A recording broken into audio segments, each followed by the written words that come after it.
there is a whole constellation of knowledge.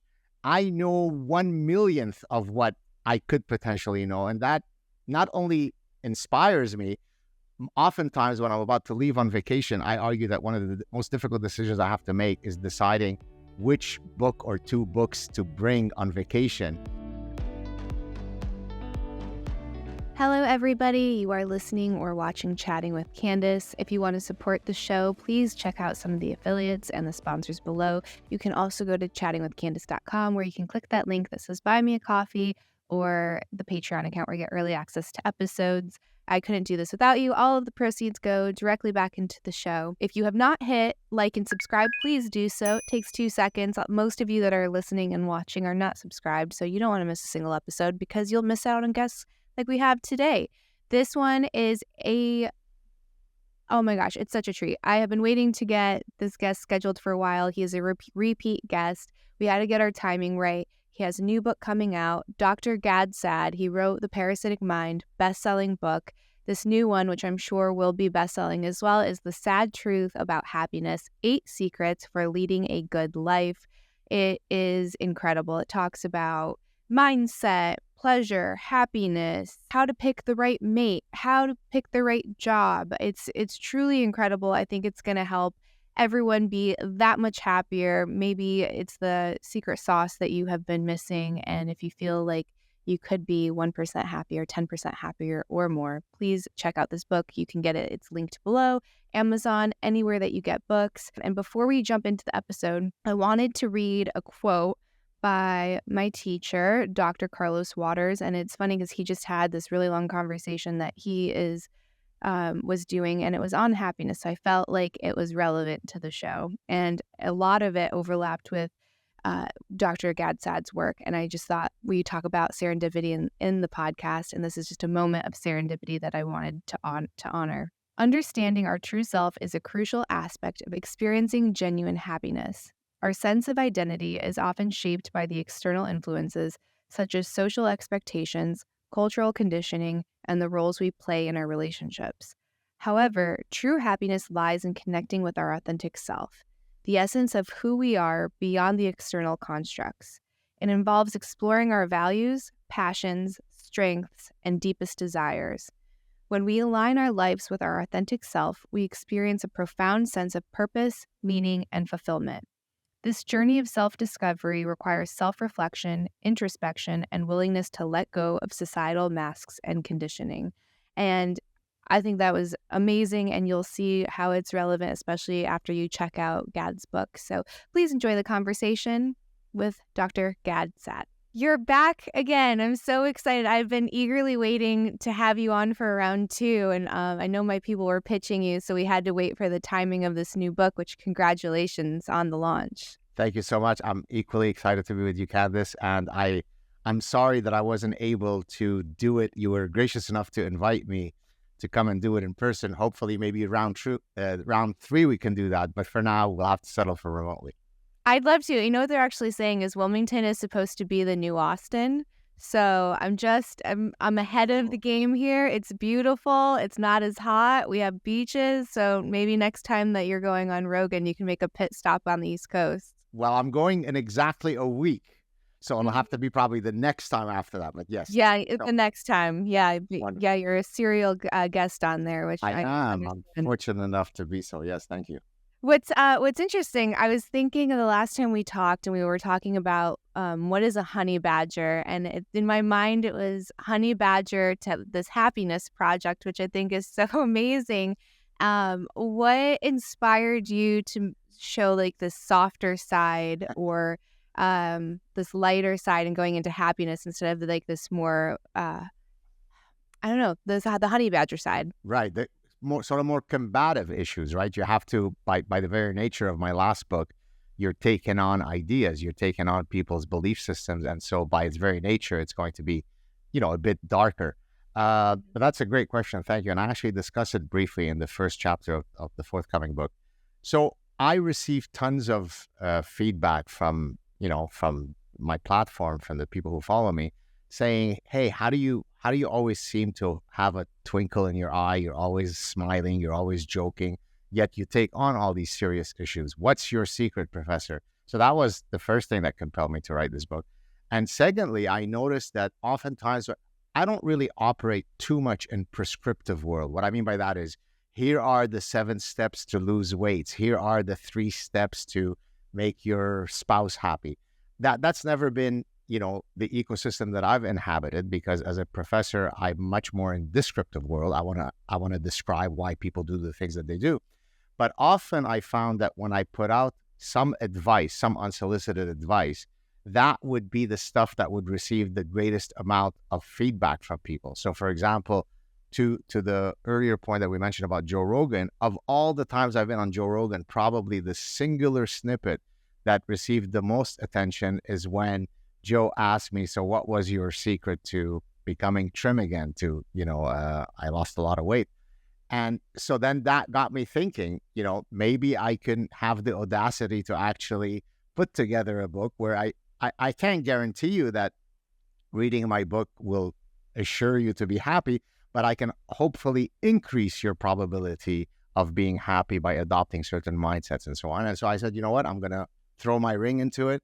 I wrote a book that was about negative mindsets, the last book. Let's now complete the circle by talking about positive mindsets. I love that. And I think a lot of people, probably friends within our ecosystem, could use this because you have a huge social following and you engage a lot. But the difference that I see between you and some other people that we may know is like you do have this lightheartedness about you, and you are you are happy. You can objectively see that. And then other people, you see that it's draining them. So how do you not take things personally? Because people will block you, people will say nasty things. How do you protect your space? So I do think an element of that is just your personhood. It's just the unique genes that you have that make up who you are. And at the start of the book, I basically argue that, I cite research that says that about 50% of our happiness stems from our genes. Mm-hmm. But of course, the good news, that means there's still 50% up for grabs. So what are some things that we can do that can, wherever we are on the happiness set score, we can improve on? And so for me, from an environmental perspective, I think having grown up through some of the horrors of my childhood, the Lebanese Civil War and so on, I'm always able to contextualize anything that I'm going through, that I'm feeling anguish about, in light of what could have been, given what I went through in the Lebanese Civil War. So I'll give you a minor example that highlights this. So as I was about to embark on, the media tour to promote my book, you wake up, you're anxious. Oh, I have to travel here, I have to travel there, I've got a million shows to do. And so you can easily allow that stress to take over. And then right away, I kind of thought to myself, are you really complaining and whining to yourself that you're going to be speaking to all kinds of interesting people who actually have given you their forum to speak, and because you're going to promote a book that hopefully is going to do well, snap out of it? And so I think by always contextualizing whatever is upsetting you in light of the bigger picture, it can hopefully ground you back to reality. So I would assume that's a muscle that you have to work, because it's not going to be reflexive initially. So some people tend to be stuck on this lower, like if you see like these arcs, kind of like a graph where it's snaking up and down, if you're at this high point, it's very easy to have gratitude and appreciate everything that's going well for you. But if you're stuck in this rut, then all you see is the negative. So it's really hard to kind of have that upward spiral moment, or to train your brain to do it. Do you have steps for that, or is it just awareness and interjecting? Well, certainly awareness, but I also think if you view whatever thing that you're trying to achieve at its end point, then oftentimes it could become daunting. But if you simply atomize it to let me win today. So what do I mean by that? Let's take, for example, the weight loss thing, right? Mm-hmm. If I had started, which I have done in the past, and say, I probably could afford to lose 50, 60, 70 pounds. I'm never going to get there. Well, I've already lost. I'm at the bottom of the curve, as you said. But if I say every single day, there are 3 possibilities that could happen as relating to my weight. My weight can stay the same, it can go down that day, or it can go up that day. How about I just make sure that on every single day, however little amount, it's always that I weigh less today, even if the scale can't pick it up, right? Well, guess what? I win today, I win tomorrow, I win the next day, I win for 6 months, and suddenly I get on the scale. Holy moly, I haven't been that weight since, 2001. And so I think that there are ways by which we can, contextualize what the ultimate summit is in smaller steps to at least make it more digestible. And if you do that, I think you're more likely to succeed. So I guess we should also go back and define happiness. So what does happiness mean to you? Because I think, especially in the West, that there's a lot of confusion as to what happiness is. Yeah, sure. That's a great question. So, of course, in the academic literature, there are all kinds of debates about the difference between happiness and contentment and well-being. And some people, of course, also confuse sort of short-term dopamine hits, pleasure stuff. Eating a juicy burger makes me happy. Watching a spicy movie might tickle your sexual appetite, whatever. That's not what I mean. I'm talking really, if we're going to use sort of an endocrinological framework, I'm talking about the serotonin system. I'm talking about contentment. I'm talking about existential happiness.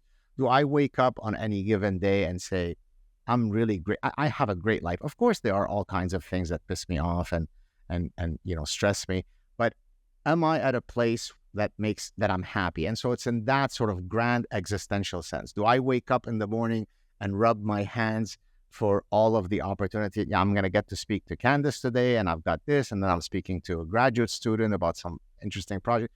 So it's in that existential sense that I mean happiness. So more internal than external, because I think that's a lot too, is we conflate pleasure with happiness. So it's these things that you're seeking that give you like a rush, and you're like, that's happiness. If I'm not constantly feeling those fireworks with my partner, then I'm no longer in love. So you feel all of these external things, and that's how you're measuring it instead of just being whole on the inside. So it's this constant chase, and then you're never going to be satisfied. It's like that old Japanese, like the hungry ghosts, right? Where they have like the big bellies and the long necks, and it's just like never, never, never enough. So how do you go about, I guess, like feeling that wholeness in this world where we're constantly almost being forced to wear a mask to go along to get along, where you feel like you might not be able to share who you authentically are, or you're not experience alignment? It's like, if you don't know who you are to start with, how do you experience that happiness? So there are several threads that I can take there. Let me start with the last thing that you mentioned, where you talked about authenticity and knowing who you are. So I talk in the book about the Delphic maxim that the ancient Greeks were very aware of, which is know thyself, right? And I specifically talk about authenticity and realness. And I don't just mean realness in the sense of, in a one-on-one dynamic, are you someone who's real, who's authentic? Although I do mean that. But I mean, in a grander sense, existential authenticity. So example, if, one of the things I talk about in the book is that at the end of your life, if you can look back at your life and have as few regrets as possible, then all other things equal, you're likely going to be in a happy state, right? Now, let's link that to existential authenticity. If I decided to become a pediatrician because my dad is a pediatrician and his dad was a pediatrician, and I know that that's a safe, respectable career, I might go ahead and become a pediatrician, but I've always wanted to be a ceramic artist. And so when I'm sitting at 80 and I say, yes, I've been very successful and I've now closed my medical practice and people respect me, but that's not existential authenticity, because really what I wanted to do was something completely different. I wanted to instantiate my artistic side. I was very interested in the arts, but I never did it because whatever, people didn't respect it. My parents didn't appreciate it and so on. So I think it's very, very difficult to be truly in a meaningful way happy if you're not existentially authentic. Now, that, of course, I'm authentic to a fault in that I'm oftentimes unable to modulate my interventions on social media because I just can't put up with bullshit, right? So I recently had a tiff with a guy on social media who has a very big platform. People had said to me, oh, you should look into this guy. You should get on his show. Then I looked at his stuff. I didn't really know who he was. And then I found that some of the full bullshit that he was peddling was really annoying. So at that point, I could have done one of two things. I could say, I've got a book coming out that, pragmatically speaking, let me not go after this guy because I can benefit from getting on his platform. But then that would make me feel, in the internal voice of my head, inauthentic. And so I said, I'm going for it. I'm going to criticize him. Now, I didn't do it in any mean way. I wasn't trying to insult him, but I wasn't able to modulate what I thought would be appropriate in terms of defending the truth.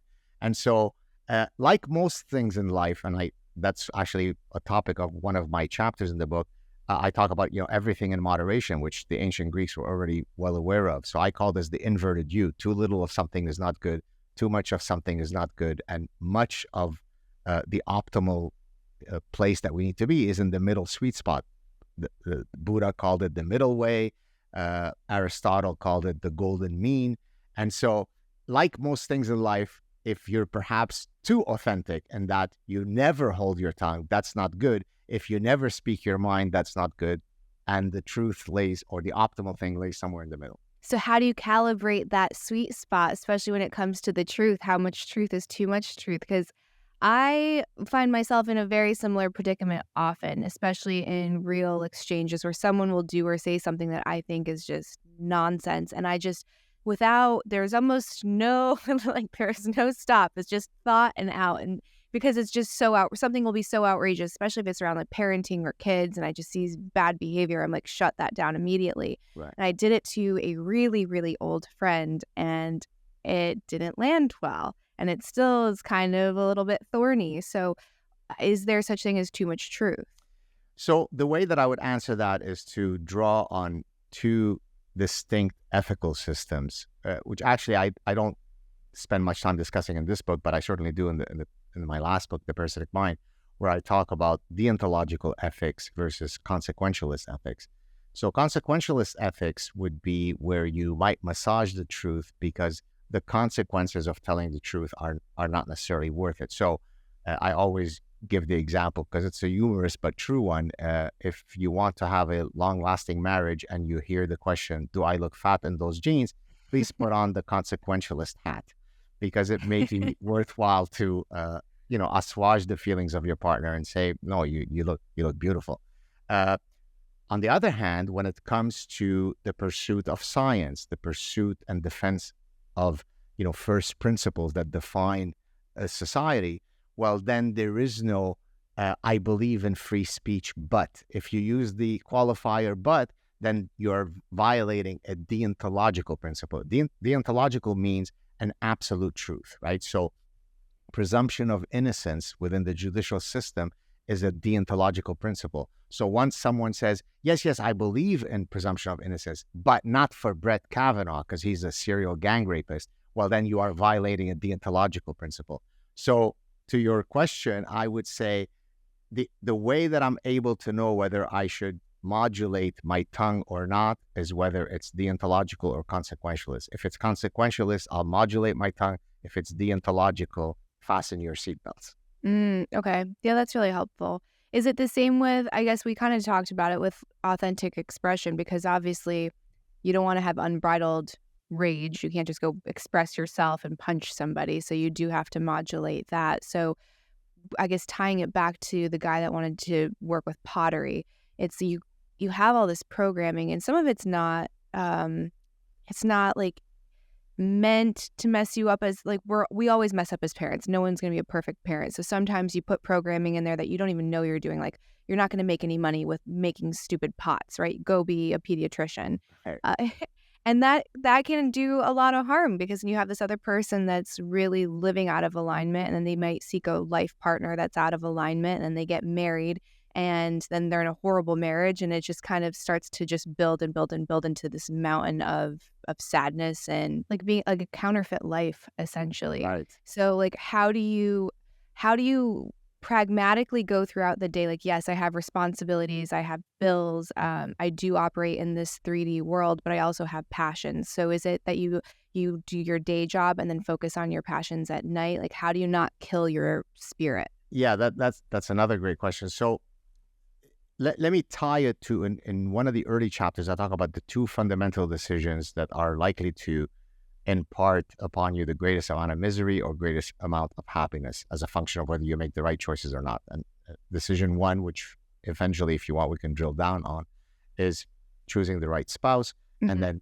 of relevance to your question, choosing the right profession. And what I argue in the book is that all other things equal, choosing a profession that allows you to instantiate your creative impulse is probably the best way to find a profession that grants you purpose and meaning. It's not the only way, but it's certainly one that's almost by definition likely to do so. Now, I can create in many ways. I can create by creating online content as a podcaster. I can do it by being a chef. I literally create culinary art that allows people to share an experience that didn't exist before I created that dish. I can be an architect and create. I could be a stand-up comic and create material jokes that no one has heard before. I could be an author. I could be a professor. So there are many ways by which I can, engage my creative impulse. Now, so to your point though, as do I wait till after hours to pursue those things? It might be that pragmatically, I've always wanted to be an artist, but for whatever reason, I haven't been able to instantiate that. And I've become an insurance adjuster. And I think without being denigrating insurance adjusters, we need them. It's probably not a job that allows my creative impulse to be instantiated. It's probably not the job that gives me purpose and meaning.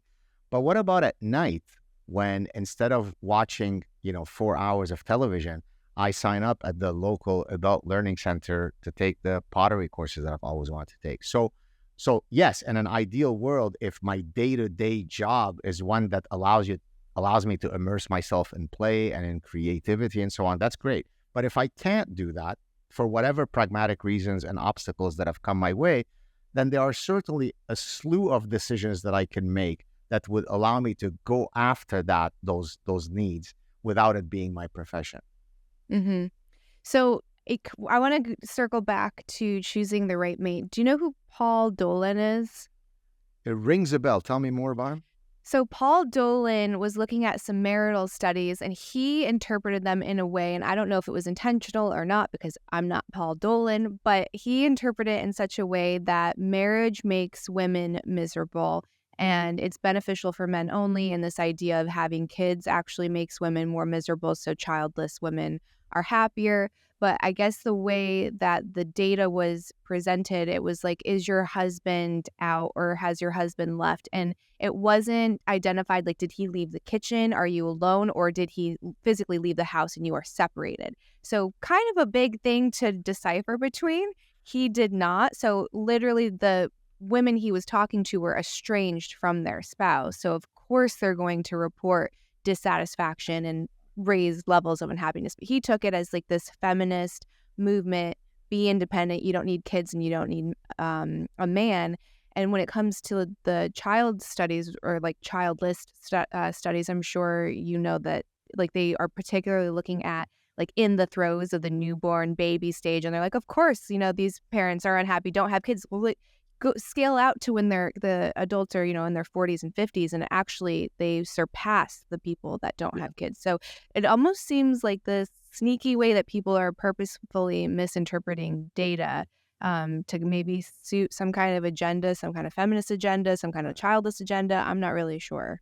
So I'm not sure that I can speak specifically to the Paul Dolan studies that you referenced, but maybe I can put the more general question in an evolutionary framework. And I think last time that I was on your show, we probably covered some evolutionary themes. So, humans are in a conundrum in that we both have the deep desire to engage in long-term coupling because we are a biparental species. I mean, by definition, biologically, human males are some of the best dads in the animal kingdom in that we certainly do stick around and invest a lot more than just copulation. And so we are a biparental species. So it makes perfect evolutionary sense for us to develop the emotional bonding system of romantic love, and that we because we need to stick together for long enough to see our children get to sexual maturity. But of course, as you also know very well, Candice, we have evolved a desire for variety seeking. And actually, I have a whole chapter in my forthcoming book on variety seeking as a pathway to happiness. Now, I talk about many different forms of variety seeking: food variety seeking, exercise variety seeking, sexual variety seeking, intellectual variety seeking. And so humans are really in a Darwinian conundrum, because from this side of my brain or mouth, I completely want to bond to this one woman and be faithful to her. but I also, from this side of my mouth or brain, see all sorts of beautiful women that I really would love to have an intimate encounter with. Now, there is no sort of absolute prescriptive, remedy to that. We also have evolved a moral compass that allows us to assuage many of our Darwinian instincts. If I've made a commitment to someone for a monogamous union, and I feel that if I were to violate that, that would be a betrayal of our trust, then notwithstanding the fact that I would look at tons of women and say, oh my goodness, she is so gorgeous, that's the price that I have to pay to be true to my monogamous union. So all other things equal, though, I would say that the research shows that marriage does correlate with happiness. It's not a massive effect, but it certainly does correlate. So all other things equal, certainly having a good partner is very important. That's why, to our earlier question, when I said that there are two important decisions, choosing the right spouse, choosing the right profession, again, there is no singular recipe for how to know who's going to be your optimal spouse, but there are certain general guidelines that we can use to decide that. So, for example, there are two conflicting maxims when it comes to mate choice. One is birds of a feather flock together. The other one is opposites attract.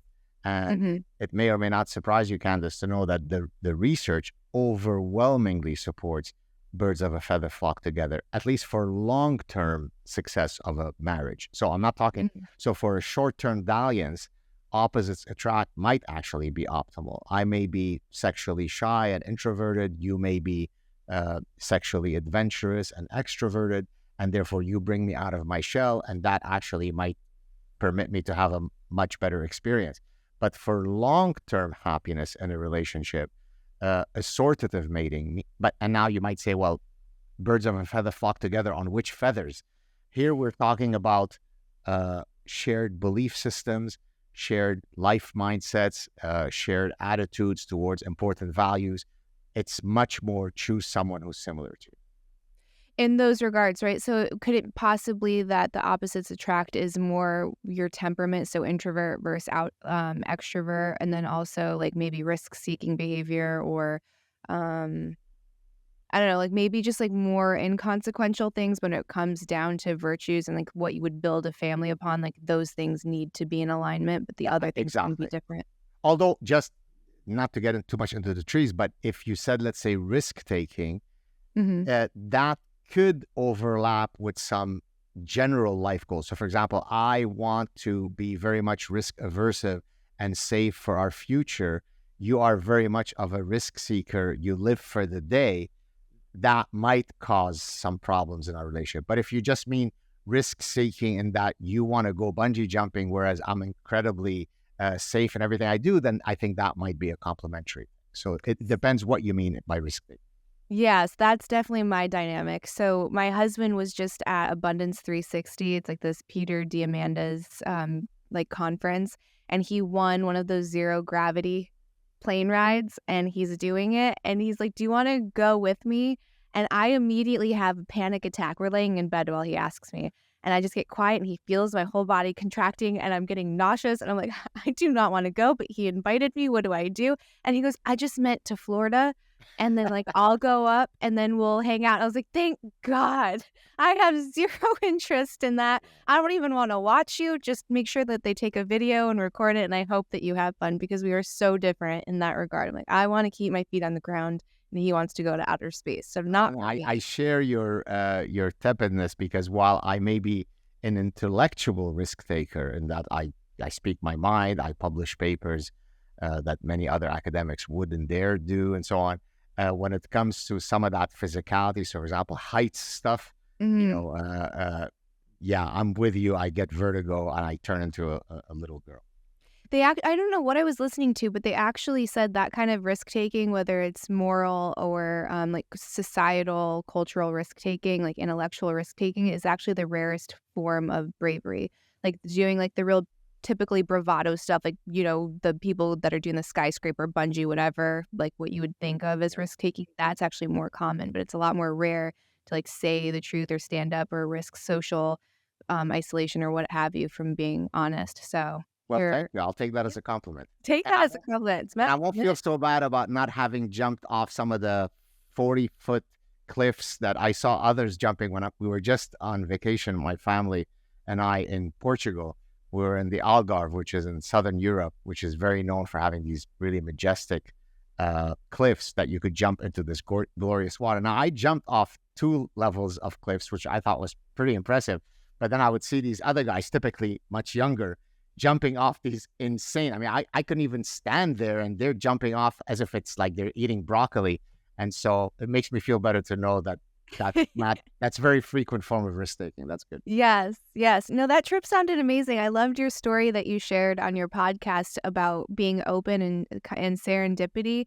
I was listening. It was so cool. I felt like I was there with you. I was just finished up, and this is like to speak on serendipity. I just finished up a podcast with RFK, and he was talking about serendipity, and he said his interpretation of it, it's God tapping you on the shoulder and saying, like, I'm here.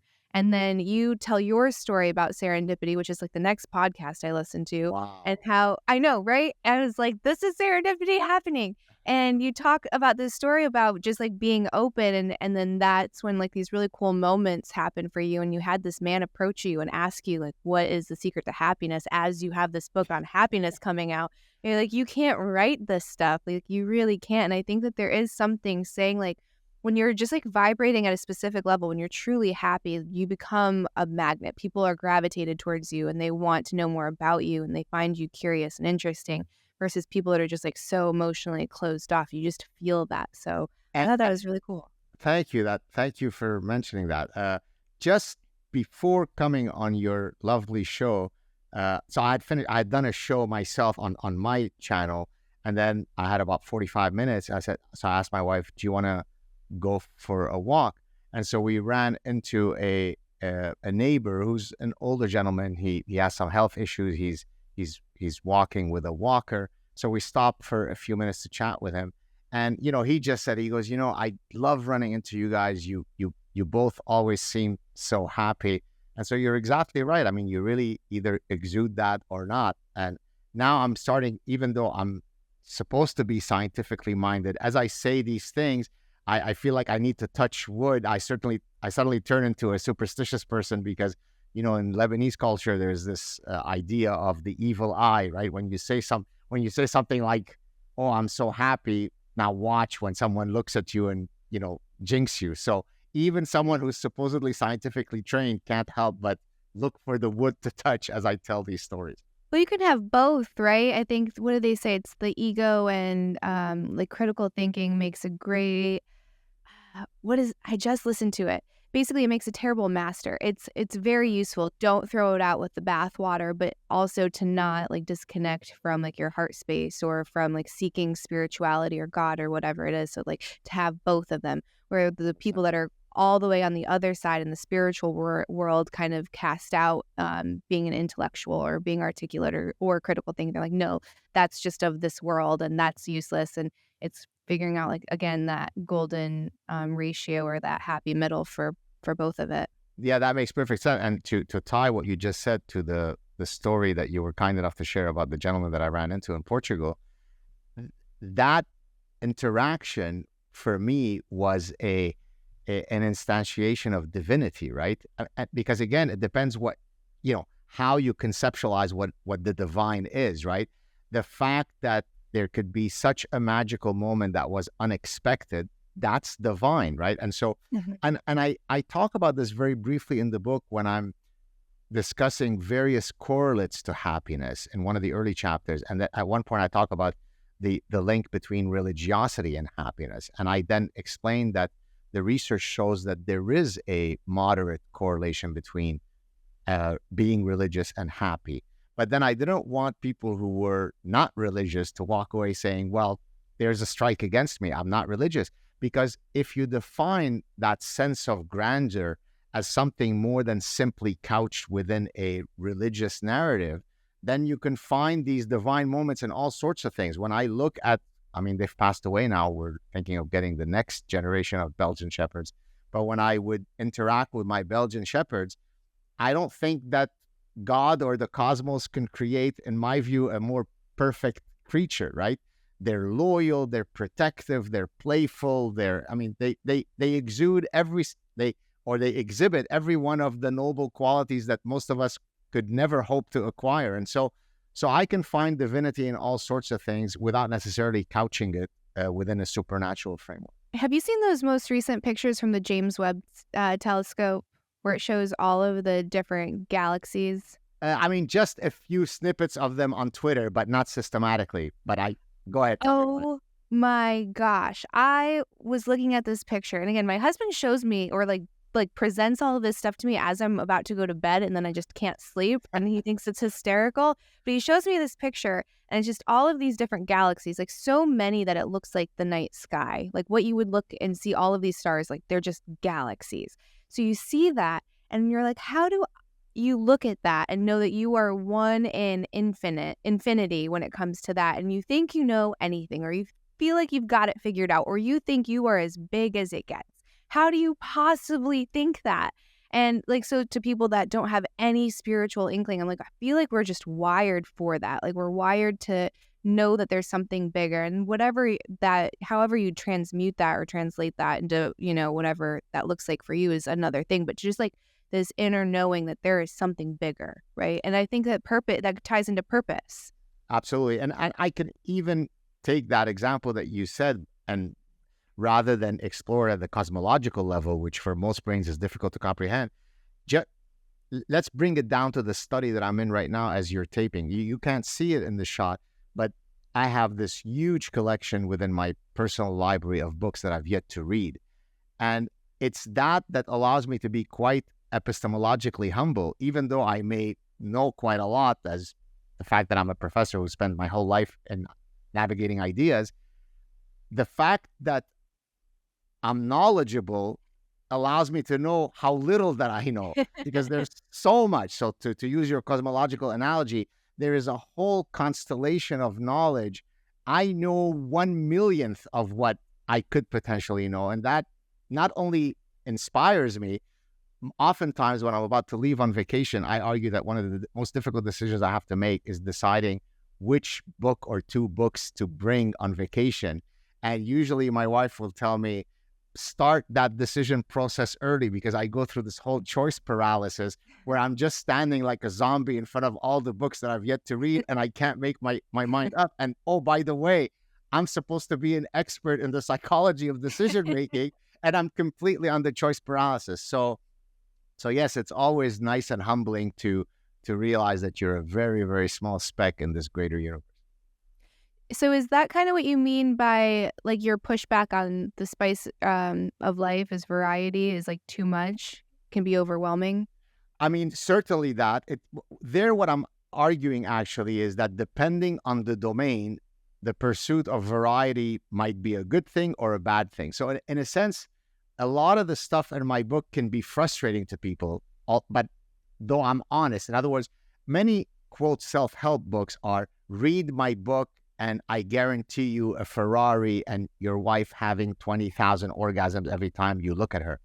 Those are false promissory stuff. Well, I'm a lot more honest and humble in what I'm saying, which is if you read my book, I could simply offer you some statistical likelihood that you're more likely to be happy.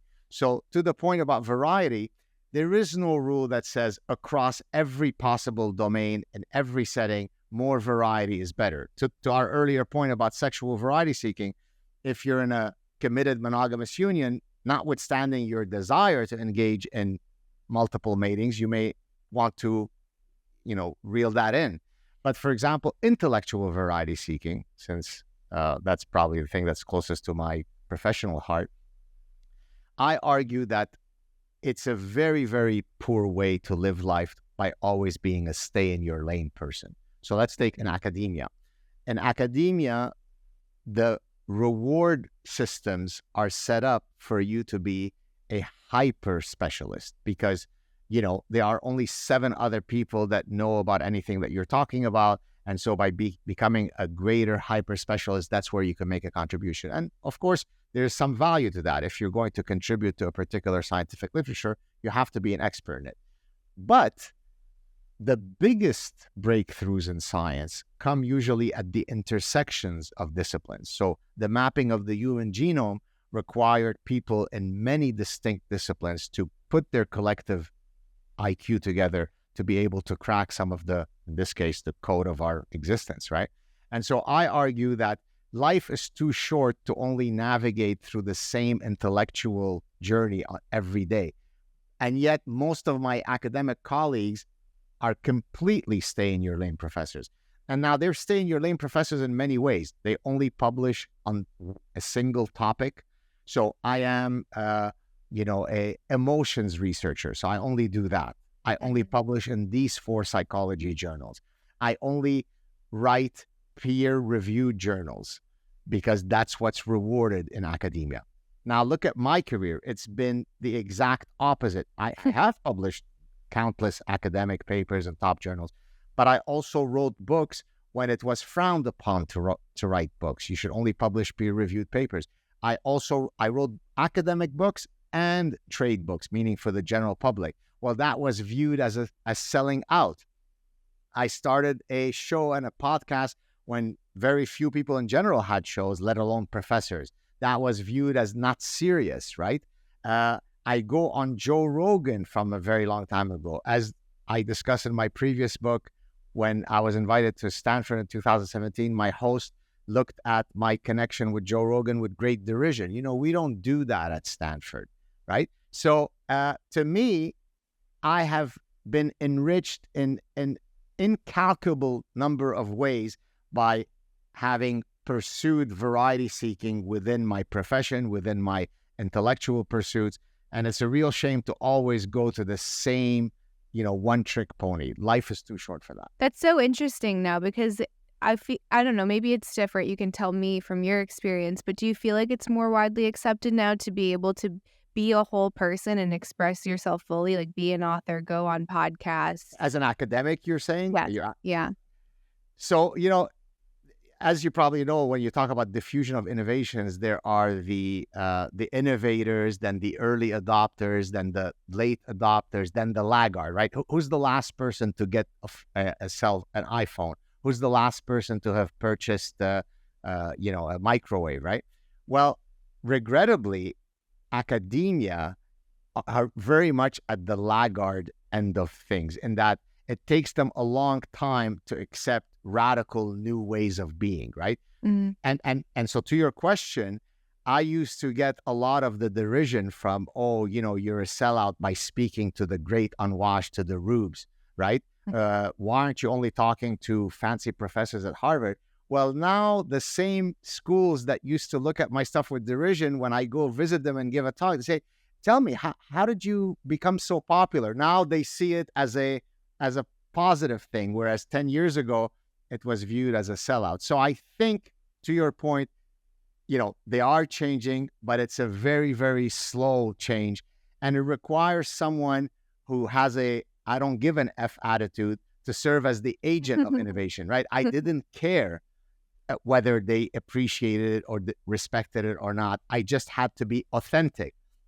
And so going on the Joe Rogan show and speaking for 3 hours and having 20 million people listen to my ideas seemed like a really good idea, because I am in the business of creating knowledge and spreading knowledge. What better way to spread knowledge than on the #1 show in the world? Are you really going to pull the elitist card on me and say I should only publish in a journal that's, if I'm lucky, I don't know if you know this, Candice, but the average academic paper will be cited 0 times. 0, right? Now, if your paper is cited 100 times in 10 years from now, that's considered a highly successful, impactful academic paper. Well, how long? I'm sure that within the first minute of our chat here, we're going to get a lot more than 100 people listening to us. And again, I'm not comparing it. I know they're different things. Publishing in a peer-reviewed journal is different than going on a popular podcast show. But there is room for all of these things. It's not an exclusive either or. I could be a serious academic and appear on all sorts of popular shows. So how do you see education changing, especially with everything becoming more democratized and open source? And I feel like a lot of people are doing either continued education, or like a lot of what they're learning or experiencing novelty is through books or podcasts or YouTube shows, things like that, Substack. Like a lot of people aren't spending crazy amounts of money to go to school anymore. Look, I don't think, look, I wrote Parasitic Mind to describe how universities served as the, spawners of all of these dreadful ideas. So I have a lot of critical positions regarding the university ecosystem, but I'm also, I think, wise enough to know that, universities are not going to go away. There are many forms of research that require the infrastructure of a university to be able to pull it off. So I don't think universities are going to go away. But to your point, I think now we do have a democratization of knowledge, right? I could go on YouTube if I want to find out who is the world leader when it comes to Epictetus. I could sit down and consume 10 hours from their lecture.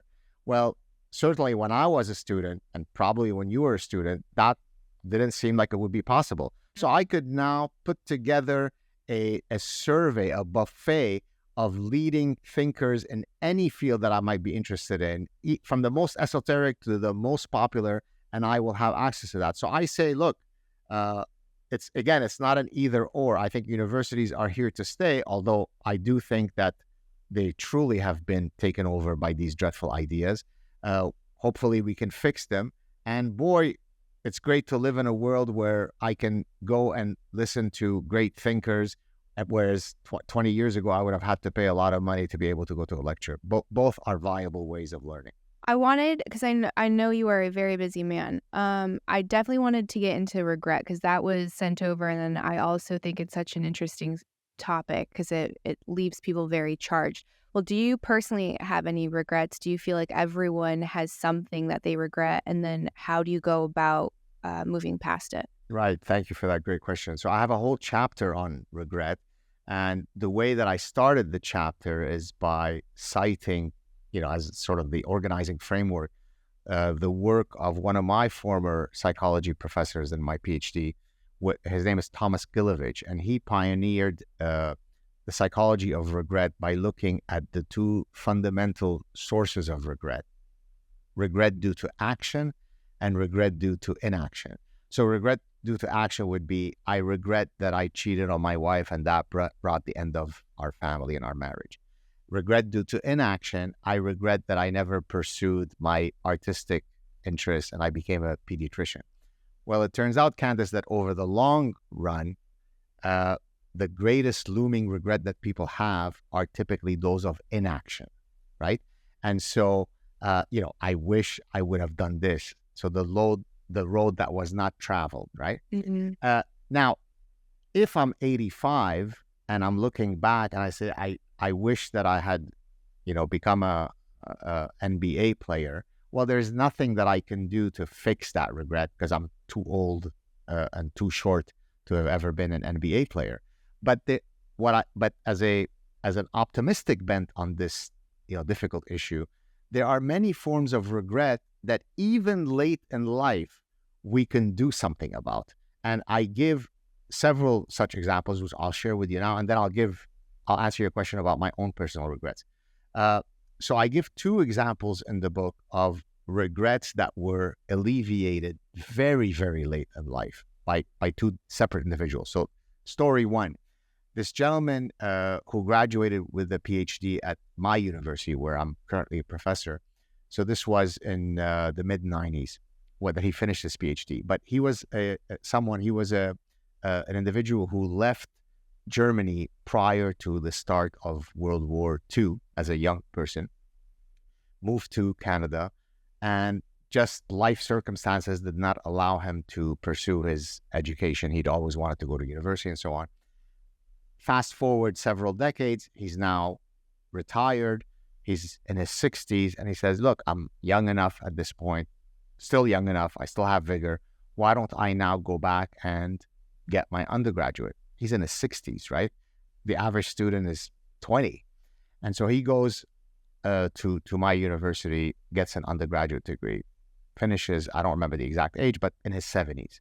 He says, well, hey, look, I still got vigor. I'm still, ready to go, pursues a master's, completes his master's. Now he's in his 80s. And then I remember, I think it was in 1996 in the university newspaper, the cover, on the cover of the newspaper was finally a doctor at 91, I think, or 92. And at the time, I think he was maybe the oldest recipient of a PhD in Canada or something to that effect. Within a year, he passes away. Now, talk about purity. That person did not pursue his PhD because he was going to go on the academic job market. He did it for the most of pure reasons, which is just the sheer love of knowledge, right? Sophia, love of knowledge. So that's story one. Story two, I actually had this gentleman on my show last year, Manfred Steiner. He got his MD, medical degree, in 1955, I think. He had gone into medicine because his parents had said, no, you have to do something practical, something respectable. His love was physics, but physics, that's not a practical thing. And so he became a physician.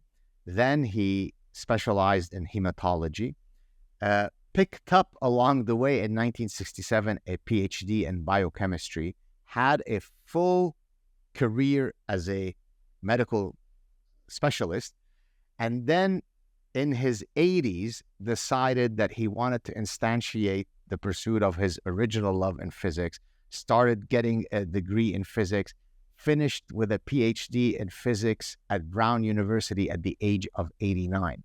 So now imagine these two stories I just told you, Candice. When a student comes into my office during office hours and they're 28 years old and they tell me, well, I feel though I'm too old, professor, to do my MBA. And then I say, sit down. I'm going to tell you a story. And then you can see the power of that story because I say, so do you still think you're too old? And so I think that for many regrets, unfortunately, time has passed us by, the opportunity has passed us, but so many regrets, we can still do something about them. Now, as far as my personal regrets, I really have a singular one that haunts me. So I was always talented in two things in life. I was a very good soccer player and I was very studious guy. I loved books. I loved learning, which is very strange mix in that usually you're brawny or you're brainy. I happen to have been fortunate enough to have both. And so I always thought that I would be a professional soccer player and then I would go on and, develop, become an academic. And at the age of 17, I had a very serious injury in Canadian Championships that put an end to my soccer career. But I think that even if that injury had not happened, I did not grow up in an environment that would have been conducive to increasing my chances of becoming a soccer player. Number one, because my family did not support that at all. You have a brain. Why would you waste time kicking a ball? But I grew up in Canada where, in the early 80s, it wasn't very, very common for Canadians to be scouted to the top European teams, although I was on the path to having that happen.